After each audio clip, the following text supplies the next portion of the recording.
শবে বরাতে কি কি আমল করতে হয়, রোজা কয়টি, নামাজ কয় রাকাত, বিস্তারিত বুঝিয়ে বললে ভালো হতো। এখনো পর্যন্ত এই মাসালা জানে না এমন মানুষ আছে কিনা দেশে খুব বেশি আমার জানা নাই। দীর্ঘদিন থেকে ওলামা একরাম অ্যাওয়ারনেস করছেন, সতর্ক করছেন। দেখুন, লাইলাতুন নিসফে মিন শাবান, মধ্য শাবানের রাত, এর ফজিলত সাব্যস্ত আছে। আল্লাহ তাআলা এ রাতে মুশরিক হিংসুক ছাড়া বাকি মানুষদেরকে মাফ করে দেন।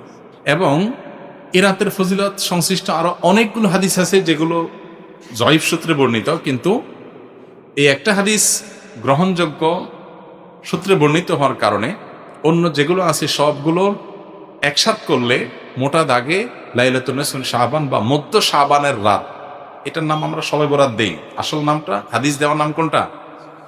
লাইলাতুন নিসফে শাবান, মধ্য শাবানের রাত। শবে বরাত এটা আসল নাম না।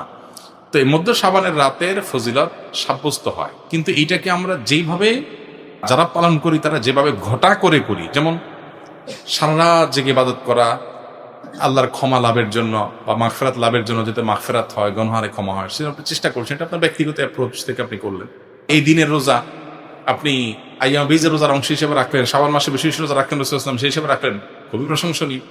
কিন্তু আলাদা করে শবে বরাতকে কেন্দ্র করে এই দিনের রোজা রাখার বিশেষ কোন নির্দেশনা বিশুদ্ধ হাদিস দ্বারা সাব্যস্ত নয়। এর বাইরে এই রাতকে শবে বরাত, ভাগ্যের রাত মনে করা। বরাত মানে ভাগ্য, আর বরাতের আরেকটা অর্থ হলো মুক্তি। মুক্তির অর্থে ঠিক আছে শবে বরাত, আল্লাহ মানুষকে মুক্ত করেন, কিন্তু ভাগ্যের অর্থে ঠিক নেই।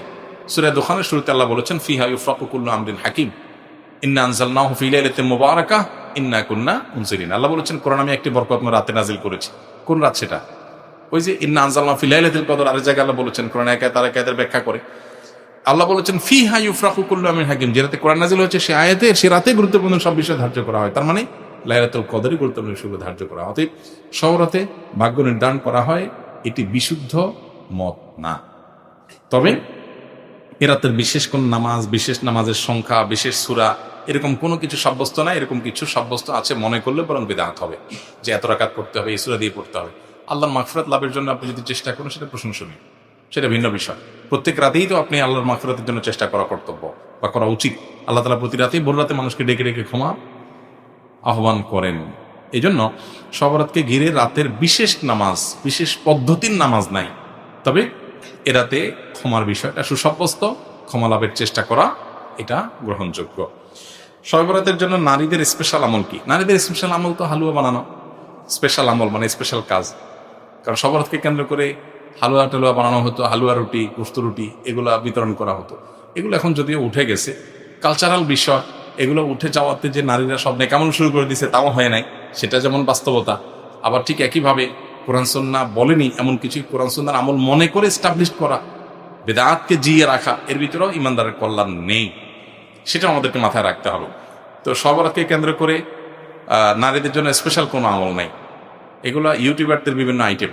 প্রশ্ন ইউটিউবাররাই ধরাইছে কিনা কি জানি, যে থাম্বনেল দিবে শবে বরাত মা বোনরা এই আমল ছাড়বেন না, হ্যাঁ, এরকম একটা ডাহা মিথ্যা কথা লিখে থাম্বনেল দিয়ে দিবেন, মহিলারা সব ক্লিক করবে, হিট হবে, মানুষ বেশি দেখবে, আপনি প্রশ্ন ধরাই দিলেন। তো এর মাধ্যমে আপনি একটা ভুল ধারণাকে সমাজে, সবাই তার ক্লিক করবে না, অনেকে মনে করবে আচ্ছা তাহলে স্পেশাল আমল মনে হয় আছে। আবার অনেকে বলবে যে না, এই মৌলবী এটা ভুল কথা বলে গেছে, স্পেশাল আমল তো নাই, সে তো ভিতরে দেখবে না কি আছে। তো এই জন্য ইউটিউবার ভাইরা আল্লাহকে ভয় করা উচিত।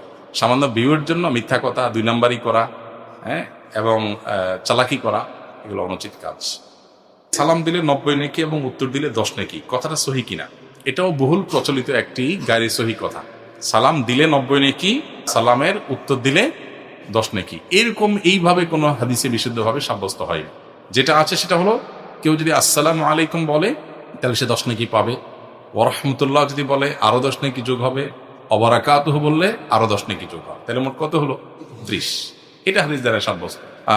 দিলে 90 আর নিলে 10, এটা কোনো বিশুদ্ধ হাদিস দ্বারা সাব্যস্ত না। তবে হ্যাঁ, এটা ঠিক যে সালাম নেওয়ার চাইতে সালাম যিনি দিচ্ছেন তার সওয়াব বেশি হবে, কারণ তিনি ভালো কাজের সূচনা করেছেন। আবার আরেকটা ইম্পর্টেন্ট কথা হলো, সালাম দেওয়াটা সুন্নত, নেওয়াটা ওয়াজিব। দেওয়াটা সুন্নত, নেওয়াটা ওয়াজিব।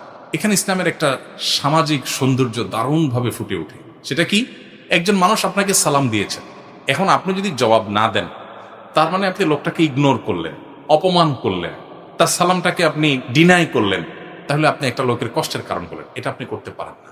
ইসলাম আপনাকে সামাজিক হতে বলেছে। তিনি যদি আসসালামু আলাইকুম বলেন, আপনি সৌজন্যতার খাতিরে ওয়ালাইকুম আসসালাম বলতেই হবে। হ্যাঁ, আপনি কাউকে সালাম দেন নাই, আপনি গুনাহগার না। কেউ দিয়েছে, আপনার এখন সৌজন্যতা রক্ষা করতে হবে। কেউ হাঁচি দেওয়ার পর আলহামদুলিল্লাহ বলেছে, আপনি শুনেছেন, তাহলে আপনার উপর ওয়াজিব ইয়ারহামুকাল্লাহ আপনাকে বলতে হবে। এটা মিন হাক্কিল মুসলিম এবং ইমানের ৭৭ শাখার একটা, যে হাসি দিয়েছে আলহামদুলিল্লাহ বলেছে, আপনি শুনেছেন, তাহলে জবাব দিবেন। কেন? কারণ লোকটা হাসি দিয়ে যখন আলহামদুলিল্লাহ বলল এবং আপনি শুনতে পেয়েছেন, তাহলে সেক্ষেত্রে আপনি রিপ্লাই করার অপশন যেহেতু আছে, রিপ্লাই যদি না করেন, ব্যাপারটা হলো আপনি অসৌজন্যতামূলক আচরণ করলেন, তাকে আপনি ইগনোর করলেন, অপমানিত করলেন। এটা করতে পারেন না। এই জন্য কারোর সাথে দেখা হলে হাসি মুখে কথা বলতে বলা হয়েছে। হাসি মুখে কথা না বলে মানে আপনি তার দ্বারা বিরক্ত হতে পারেন। হাসি মুখে কথা বললে পজিটিভ অ্যাপ্রোচে কথা বললেন। ইসলামের যে সামাজিক সৌন্দর্য আছে, এখনকার পৃথিবীর মানুষ ভদ্র হয়েছে কয়দিন আগে, কয় বছর আগে। ইসলাম 1450 বছর আগে এগুলো শিখেছে আমাদেরকে। এখন বলে মে আই কামিং স্যার, আমি আসতে পারি?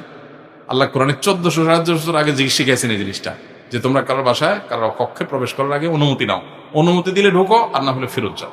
ইসলামের চাইতে আধুনিক ইসলামের চাইতে বেশি সৌজন্যতা বোধ আর কোথাও কোনো সমাজে কোনো কিছুতেই নাই। অতএব যে ইসলাম পালন করবে তার ভিতরে তার সবে আছে, আর যার ইসলাম নাই তার হয়তো কিছু থাকতে পারে, আরেকটা নেই, তার দুনিয়া আছে আখিরাত নেই।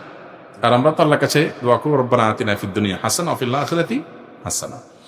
আমির মুআবিয়া সম্পর্কে মতামত, ভালো নাকি খারাপ? হাজ্জাজ বিন ইউসুফ সম্পর্কে মন্তব্য, মিলাদ কিয়াম সম্পর্কে মতামত, কেমন টুপি পরা সুন্নাত, রসুল কেমন টুপি পরতেন? অনেকগুলো প্রশ্ন, এক একটা 1 ঘন্টার লেকচার। সংক্ষেপে এতটুকু বলি, মুআবিয়া রাদিয়াল্লাহু তাআলা আনহু নবী করিম সাল্লাল্লাহু আলাইহি সাল্লামের খুব নিকট আত্মীয় ছিলেন, ঘরের মানুষ ছিলেন, কাতেবে ওয়াহি। নবী সাল্লাল্লাহু আলাইহি সাল্লামের প্রতি যখন ওহী আসতো তিনি ওহী লিখতেন। নবী সাল্লাল্লাহু আলাইহি ওয়াসাল্লাম তাকে এতটা বিশ্বাস করতেন যে জিবরিলের বলা ওহী তাকে দিয়ে লেখাতেন, যে কয়দিনকে লেখাতেন তার মধ্যে একজন তিনি ছিলেন। বিশ্বস্ত কোন লেভেলের ছিলেন। এবং রাসূল আকরাম সাল্লাল্লাহু আলাইহি সাল্লামের অত্যন্ত সুনামধন্য সাহাবীদের একজন ছিলেন।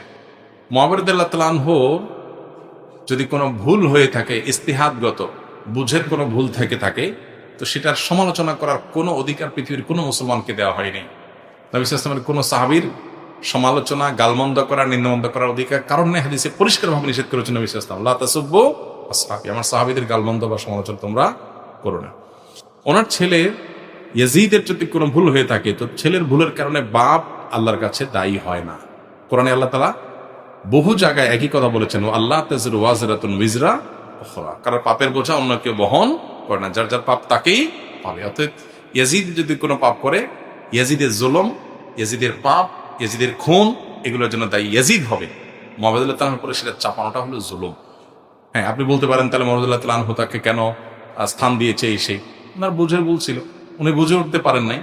উনি মানুষ ছিলেন দিন শেষে। আমরা সাহাবীদেরকে সমালোচনা নাজায়েজ মনে করি আহলুস জামাতের লোকজন, কিন্তু তাই বলে সাহাবীদেরা মানে মাসুম না, তাদের বুঝে ভুল হতে পারে। আল্লাহ যদি কারোর ব্যাপারে বলে আল্লাহ মাফ করে দিয়েছেন, রাদিয়াল্লাহু আনহুম ওয়া রাদু আনহুম, তো আপনি কে সমালোচনা করার? আল্লাহ যদি সাহাবীদেরকে বলে থাকেন যে তোমাদের পরে তারা আল্লাহর উপরে সন্তুষ্ট, আল্লাহ তাদের উপরে সন্তুষ্ট, আপনি কে সমালোচনা করেন? সাহাবীদের উপর সমালোচনার রাস্তা আমাদের ওপেন করা উচিত না। তবে হ্যাঁ, তারা সবাই নিষ্পাপ ছিলেন না, মানুষ হিসেবে তাদের ভুল ত্রুটি হয়েছে।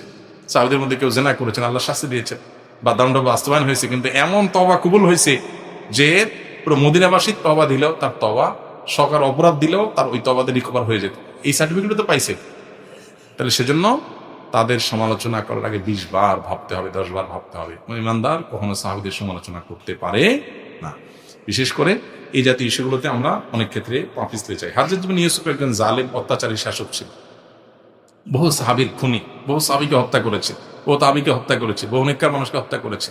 খুন খারাপি করা তার নেশা ছিল এবং তার উন্নত গুণ আছে, তার বেশ কিছু অবদান আছে, বেশ কিছু ভালো কাজ আছে, কিন্তু সে এজ এ শাসক একজন অত্যাচারী জালিম শাসক ছিল। যেহেতু হাজ্জাজ বিন ইউসুফ কোনো সাহাবী না, অতএব তার মানে সাহাবীরা কেউ জালিম ছিলেন না, নাউজুবিল্লাহ। সাহাবীরা কেউ এই লেভেলের গুনাহ করেন নাই। মানুষরা ভুল করেছেন, আল্লাহ তাআলা তাদের মাফ করেছেন, ঘোষণা দিয়েছেন আগাম, বা তারা তওবা করেছেন। বদর যুদ্ধে অংশগ্রহণকারী সাহাবীদের সম্পর্কে নবী করিম সাল্লাল্লাহু আলাইহি ওয়াসাল্লাম বলেছেন, আল্লাহ বলেছেন, নবী সাল্লাল্লাহু আলাইহি ওয়াসাল্লাম বলেছেন, আমালু মা শি'তুম ক্বাদ গাফারাল্লাহু লাকুম। যারা বদর যুদ্ধে শরীক হয়েছেন 313 জন সাহাবী, নবীজি বলেছেন, সহিহ বুখারীর হাদিস, আমালু মা শি'তুম, তোমরা যা খুশি করতে পারো, ক্বাদ গাফারাল্লাহু, আল্লাহ তোমাদের অগ্রিম মাফ করে দিয়ে রাখছে। তাদের সমালোচনা আপনি কিভাবে করেন? কোন অধিকারে করেন? আমি করতে পারি না আসলে।